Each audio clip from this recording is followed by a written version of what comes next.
Across this Jehovah's Witness video from the 2016 convention that I missed. I'd seen it before, but I forgot all about it. It talks about why you should shun family members. This is going to be interesting. Let's get into it.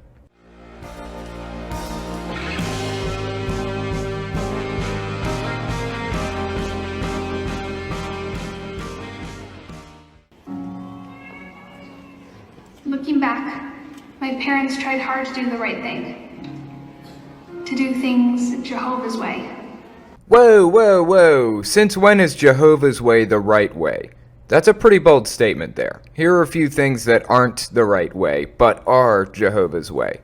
Banning beards. Protecting pedophiles by instituting a system where two victims have to come forward or they act like it didn't happen. Condoning lying and manipulating people if it's in service of the Watchtower Society. Joining the United Nations after calling them the Beast of Revelation, then claiming it was only so they could use the UN library, even though the same books were available in any number of depositories within miles of them. Investing in the company that owns Marlboro cigarettes, while telling Jehovah's Witnesses smoking is wrong and against the Bible. Telling Mexican Jehovah's Witnesses to bribe officials into giving them a card saying they served their mandatory military service. Outright lying to the Royal Commission of Australia after swearing an oath on the New World Translation of the Bible. I could go on, but do I really need to? Jesus, we're like 15 seconds into this video. Okay, let's continue. But because I didn't have a hatred for what's bad, I couldn't see anything wrong with my choices. This eventually led me to do things I later regretted.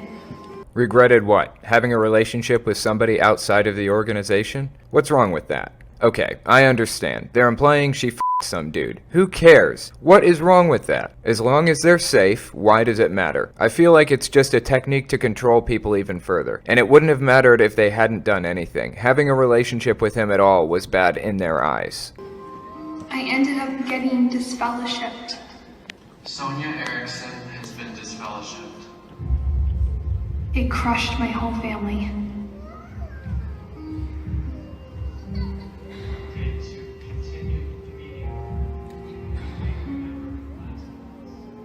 Notice they're sitting across the Kingdom Hall from her, looking at her like they're at a murder trial and she just got sentenced. Their own family. Their own f***ing daughter. I would never do this to my own family. This breaks my heart. Something similar happened to me, and I'm sure it did with many of you guys. This is wrong. And one more thing I want to point out. Technically speaking, Jehovah's Witnesses are on public record as saying that you don't have to shun family members. Here's a perfect example of them shunning family, encouraging it, pushing it. I could be wrong, but I think that mandating a group of people to cut off contact with family members is somehow against the law. I'm not sure how. Maybe somebody can research that and put it in the comments. If I get an answer to it, I'll put it in the description of the video.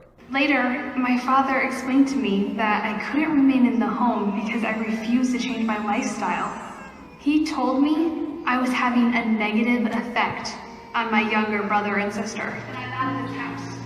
Okay, now look closely at what just happened. So they started out by saying that her bad lifestyle was influencing her little brother. I'm assuming they're saying she continued to date this dude. First, I'm not really sure how that affects her little brother in any way. Second, did you notice how she started by saying that the dad was kicking her out? And then it moved to her storming out saying, "Then I'm out of this house." They wanted to find a way to portray the family kicking her out so that good Jehovah's Witnesses know that that's what they're supposed to do, but still make her look like the bad guy. A petulant teenager who just wants to break rules and do whatever she wants, at any cost.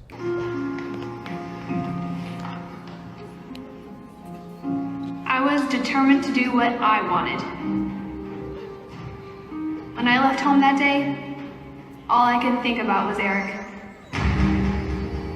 I didn't even care that my parents' hearts were breaking. Now hang on, they just said she had to get out of the house. They didn't say they were shunning her. Why is their heart breaking? Oh, it's because the Watchtower Society told the parents they have to shun her. Right. Okay, I'm on the same page now. Do you see this look in their eyes? This is what the religion has to give you. Pain and sadness.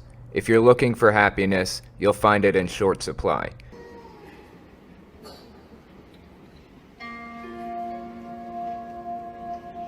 I didn't think about the devastation and disappointment that I had caused them.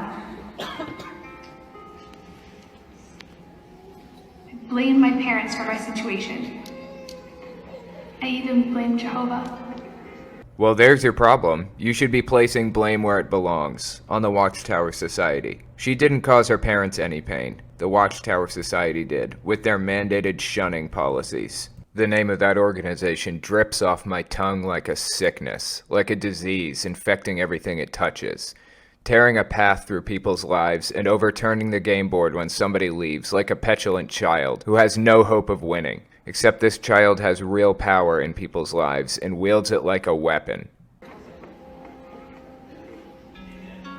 My family missed me so much, even after all I had done. And what exactly had she done? She hadn't done anything bad according to anybody's standards except Jehovah's Witnesses and other crazed, delusional cults. The problem comes from the Watchtower Society, and she seems to think that her family missed her even though she would have no way of knowing that since she hadn't talked to them for who knows how long.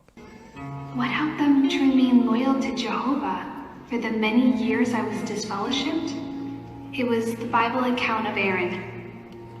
Jehovah directly judged 2 of Aaron's sons and put them to death. In this case, Jehovah asked Aaron and his family not to mourn, in order to show the entire nation that they supported Jehovah's judgment. Mom and Dad saw that they needed to be loyal, just like Aaron.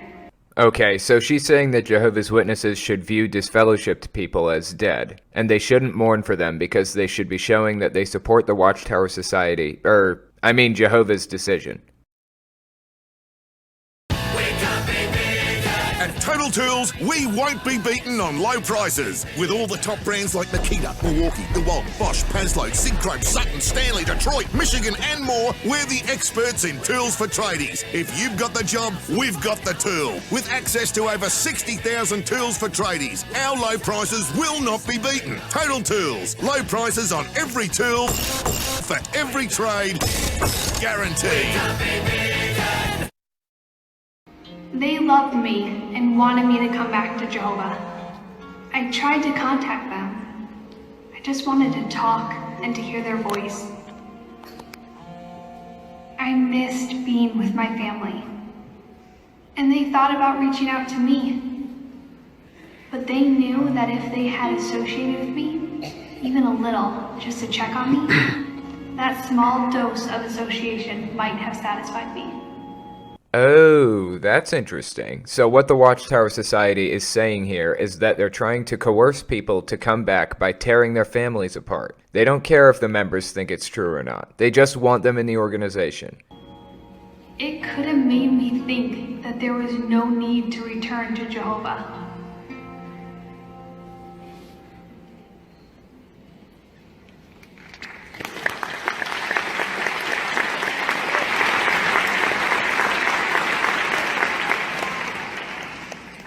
Why is this audience clapping? These people are violating human rights. They're twisting arms and ruining lives. This is wrong. Now, I've heard there's a part 2 to this, and I think I saw it at one point, but I couldn't for the life of me find it anywhere, so I'll just talk about it. In part 2, the chick basically decides to come back years later after she's had kids. The parents, who never knew their grandchildren, shun her all the way through her reinstatement period. I don't know if I've talked about reinstatement on here before, so I'm gonna cover it real quick. Basically, reinstatement is when somebody decides that they don't have enough cult mind control in their lives and they need it back, like when they were in the religion before. So those magazines they pass out at your door have little study questions at the bottom, and the questions are directly answered in the corresponding paragraphs.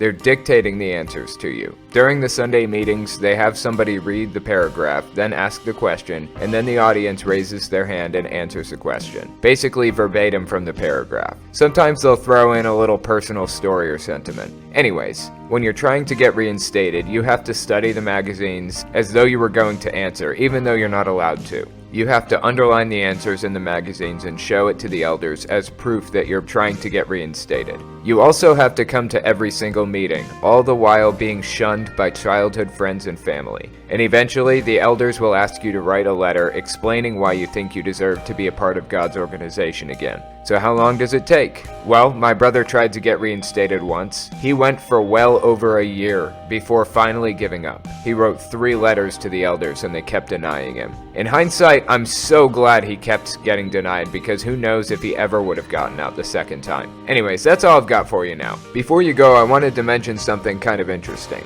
Last week, I saw my views start to drop pretty hard. I didn't know what was going on, and I had a bunch of videos made and ready to go out, so I decided to release them at a higher rate than usual to see if it would bring my view count up. It didn't. Come to find out, my video about Jehovah's Witnesses trying to justify their hatred for gay people had been flagged and was basically completely removed from the algorithm. I think you can find it on my channel still, but if you go to it, you'll see a big message that says something about it being inappropriate and hate speech or something like that. I appealed, so we'll see what happens. At any rate, releasing videos more frequently didn't help my view count bounce back, so I have a few announcements. I wanted to mention that I'm starting an online store where I'll be selling t-shirts, stickers, mugs, and posters with my drawings on them. If you have any special requests for drawings you want to see on a shirt, message me on Facebook or Twitter. I haven't set it up yet, but I'm working on it this week. Also, I'm opening a channel on a different video streaming service just in case YouTube completely f***s me over. I don't trust them at all at this point. I'm thinking Vimeo.